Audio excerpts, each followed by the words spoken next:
This is Real Retirees Uncut. No filters, no scripts, just conversations about what retirement is really like. Let's meet today's real retiree. Give me your name, age, and where you're from.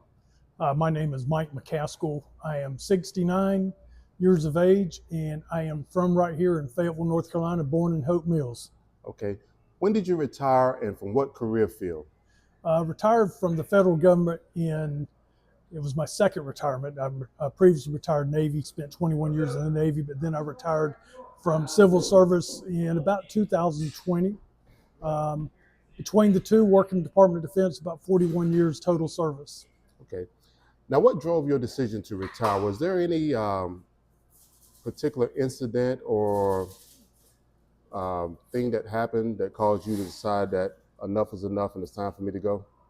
Nothing in particular that was the driving force. I had a kind of an idea and a plan about when I wanted to retire. When my finances and stuff reached a certain point, I wanted to make sure I was covered there to make sure I could provide for the family. But there were some things. I did a job transfer over to a different organization, and it turned out that things didn't pan out quite as I had hoped it would from a command standpoint financially. But so that kind of made my decision. And then on top of that, to be able to walk out with a buyout from the government and stuff kind of helped push my retirement date up a little bit sooner than I probably thought it would. Okay. Tell me, what is one thing that you're glad that you never have to deal with when it comes to the workplace? You wake up in the morning, you say, this is one thing I'm glad I no longer have to deal with. Getting up and is sometimes tough, and then that drive into work, and over the years the traffic seems to have gotten worse. And then as a lot of jobs and stuff, you can be driving to work and make a lot of plans in your mind of what you're going to do that day, and then you get to work and all of a sudden all those plans go haywire. Somebody else has got better plans for you. So I like going in knowing exactly what I'm going to try to do that day. Okay. Now, as you were approaching retirement, what was your strategy for savings and investing? And can you share a little bit about how you did it to make sure that you were postured for a successful retirement? I've between my Navy job, my civil service job with the government, I also worked real estate. And over the years, between making some real estate investments and then doing some sales with that, that was helpful to kind of help give me a cushion for retirement. And then I had someone tell me years ago and stuff about the Roth IRA and how beneficial that was to push money and stuff into the Roth for tax purposes down the road. And then obviously as a government employee, I saved as much as I could with the government thrift savings plan. And then just other investments periodically in the stock market and things like that. But what pushed me to retirement was being able to make sure I was financially solvent and stuff for my family and I. Okay. Now, during this time, did you use a financial advisor or tax plan, or did you do it all on your own? A lot of it's on my own. I'm a big reader and I research things, but my wife's also got a cousin and stuff that kind of helped us out with some recommendations and things that would never invest for me because they didn't want to, because of being family, didn't want to, if something happened, didn't want to create any problems internal, but would give me periodic advice and stuff as far as where I should be having my money and, max out on your thrift savings plan and things like that. Okay. Now, in retirement, what are you using primarily for your sources of income to sustain yourself from month to month and year to year?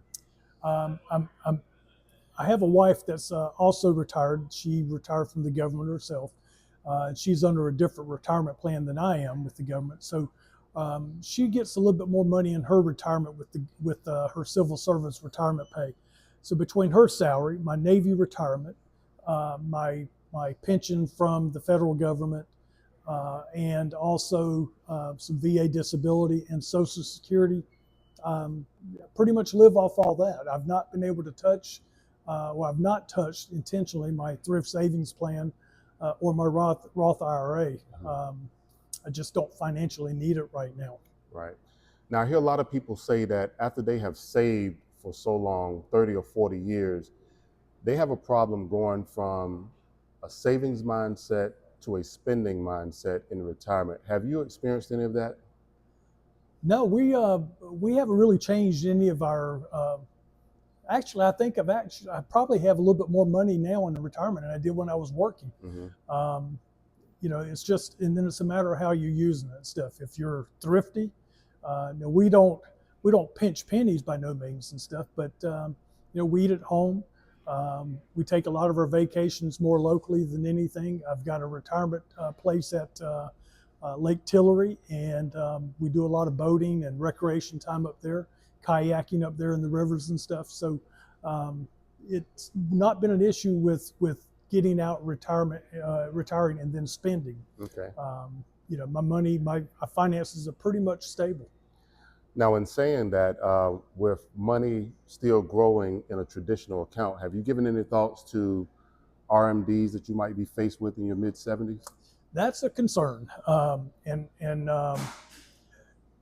it's a matter that I'm probably getting ready to start speaking to my wife's cousins about what I should be doing, how I should best handle that, Hmm. whether I should be making some contributions for deductions and things like that. I'm not at the age yet where I have to worry about the RMD, but it's something for me to go ahead and start planning now for. Okay.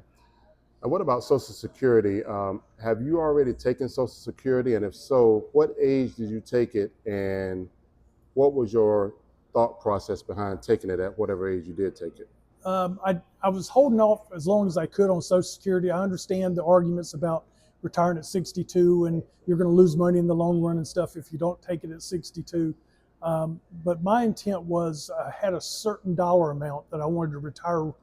I wanted my Social Security to be at and stuff, and so to get to that level, I didn't file for Social Security until the end of my 65th year, going into my 66th year, and I was at that point where I got what I was looking for Social Okay. Security.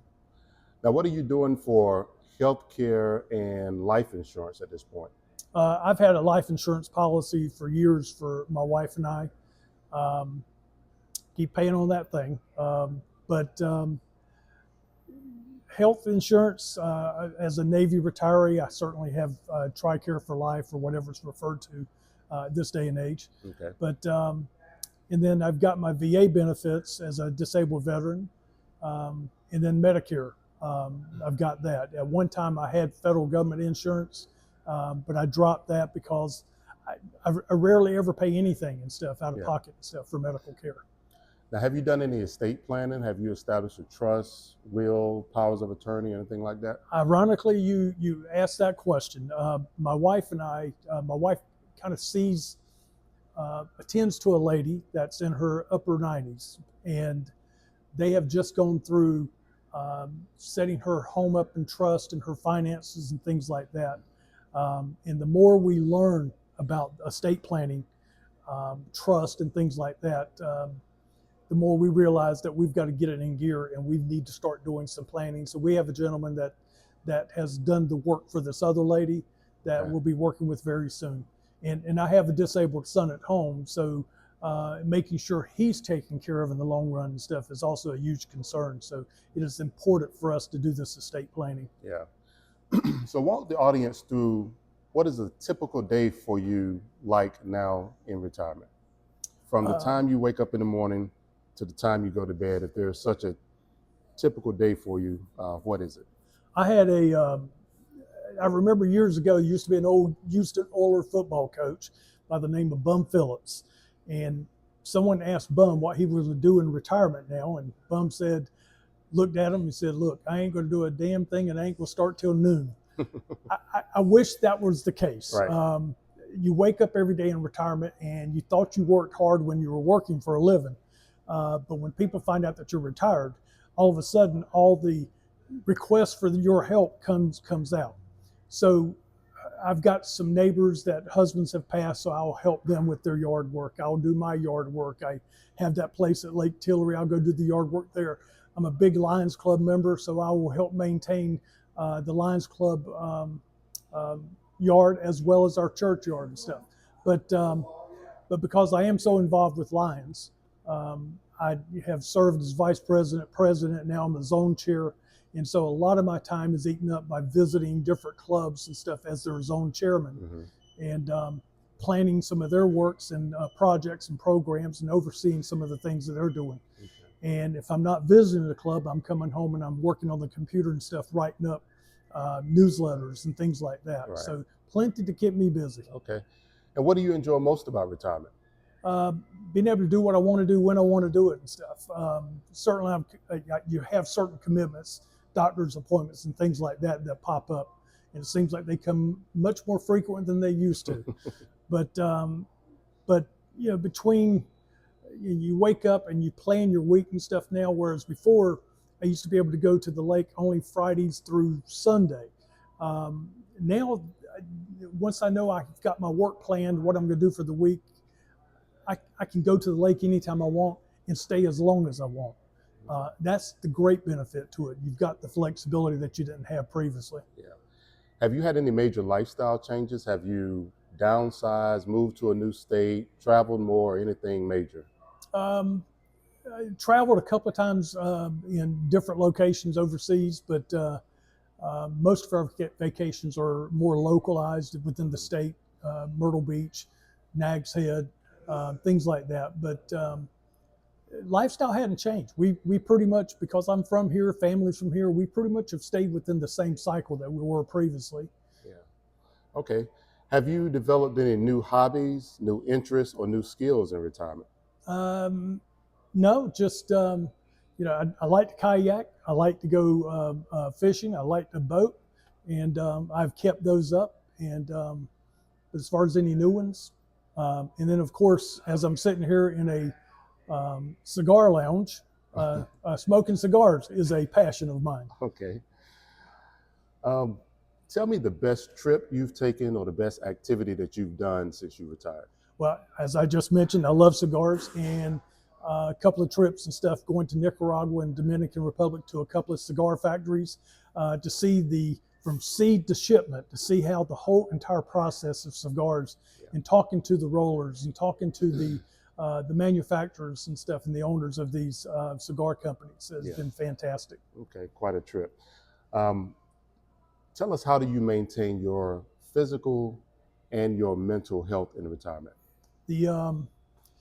My wife would swear up and down my mental health isn't there. But as far as physical health, I have retired, and the pressures and all the things that you have going on with you at work. My weight is now, I'm probably a good 35 pounds lighter than I was when I was working. Between staying active with all the yard maintenance and landscaping and my Lions activities and things, my health is actually better now than when I was actually working. Okay. What has been the biggest challenge, the biggest surprise, or the biggest expense that you've had in retirement? Um, Biggest expense probably was my first year of retirement when I didn't plan some things out with regards to selling my leave back and things like that, and then getting a buyout on top of that, and then your traditional, what your earnings and stuff were, and your retirement checks and your paycheck. Taxes.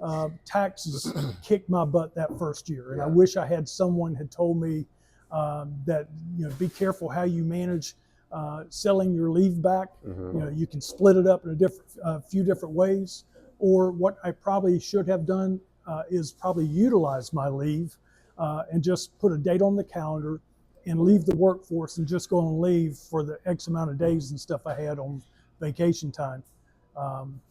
Because again, I could have made an easier transition at that point in time. Any other major challenges in retirement? It happens to all of us as we age. Our parents are aging as well, and to see their health decline and then to go through the death of your parents, that's always a challenge, and it's very tough on you and the family. And my father-in-law is still alive, 90-something years of age, and still very active, but making sure we have to attend to him. And so when we're planning trips and vacations and things like that, it becomes a challenge making sure he's taken care of and our son is taken Right. care of. Now, do you wish that you would have retired sooner or later, or do you feel that you retired at about the right time? I think I retired about the right time. I could have stayed longer. Could have been very beneficial to the government, but my time, I think, was, again, I had certain plans in mind. I had certain dollar amounts that I wanted to retire with, and so I think my time that I stayed till was just the right time. Now, looking back over your last career, as you were planning to retire, is there anything that you wish that you would have done differently to better prepare yourself for retirement? Again, you mentioned the RMDs a few minutes ago. I wished I had looked at that years ago. Again, my thrift savings plan, I've not touched my retirement accounts, not had to, fortunately, but I wish I had have taken a look at that, the RMD, how that's going to impact me in a couple of years. But and then again, as I mentioned, the leave aspect and stuff, I've been better off just going out on leave Yeah. and taking it instead of selling it all back at one time, because that put me in a much higher tax issue and stuff. And we paid a significant amount. Yeah. How would you define retirement success? If you had to put it in a few words or a sentence or two, what is your definition of a successful retirement? One is making sure you stay right with God, making sure you and your family are secure, and you spend a lot of time with one another, which is a good thing about retirement, both of us being retired. But just being able to give back to the community, that was a big issue for me. I wanted to make sure I gave back throughout the community and stuff when I retired. I've always been service minded, and that was something I had an objective to do, and I think I've been able to do that well. Now, if you had to give advice to somebody that's maybe 5 to 10 years from retirement, what would that advice be? Maybe just some general advice, and maybe something that we haven't already covered. As we have seen with this recent government buyout, plan for the unknown. Um, Keep money back. I know a lot of people, a lot of financial advisors will tell you keep 6 months at least of income in case something happens, you go into a crisis within your home. But have a rainy day fund set aside, not in through your retirement savings and stuff, but available cash and stuff that you can access pretty quickly. And then plan for your future and stuff. Don't wait for your future to get to you, and then all of a sudden you wish you had done something different. As I mentioned, the RMD aspect and stuff, I wish I had kind of looked at that a few years back.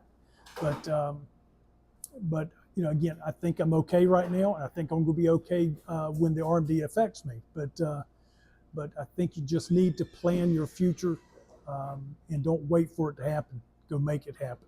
Okay. All right. Well, I really do appreciate all the great advice that you've shared today, and I'm sure the audience will too. So please like, share, and subscribe to the channel. Thank you. Thank you very much, Corey. Appreciate it.